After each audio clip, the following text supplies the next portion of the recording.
आपल्या महाराष्ट्रामध्ये मोठ्या प्रमाणात दूध व्यवसाय करणारे पशुपालक भरपूर आहेत.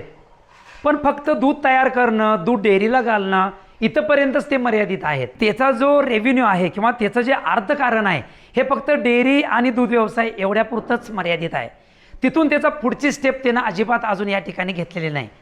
मग त्या पशुपालकांनी एक थोडासा वेगळा विचार केला तर मी म्हणतो तुमच्या गावची लोकसंख्या आणि तुमच्या गोट्यातलं दूध याचा जरा सारासर विचार करून आपण जर त्याच दुधाला जर प्रोसेस केली तर आणि काही पदार्थ म्हणजे उदाहरणार्थ पनीर असेल, दही असेल, खवा असेल, त्याचबरोबर ताक असेल, लस्सी असेल, हे सुरुवातीला मोजकेच पदार्थ आपण चालू करून गावच्या लोकांना ताजे ताजे पदार्थ मिळवून दिले तर निश्चितपणानं आपल्याला ह्या दुधामध्ये आपल्याला व्हॅल्यू ॲडिशन झालं तर निश्चितपणानं तुमचं अर्थशास्त्र मजबूत झाल्याशिवाय राहणार नाही.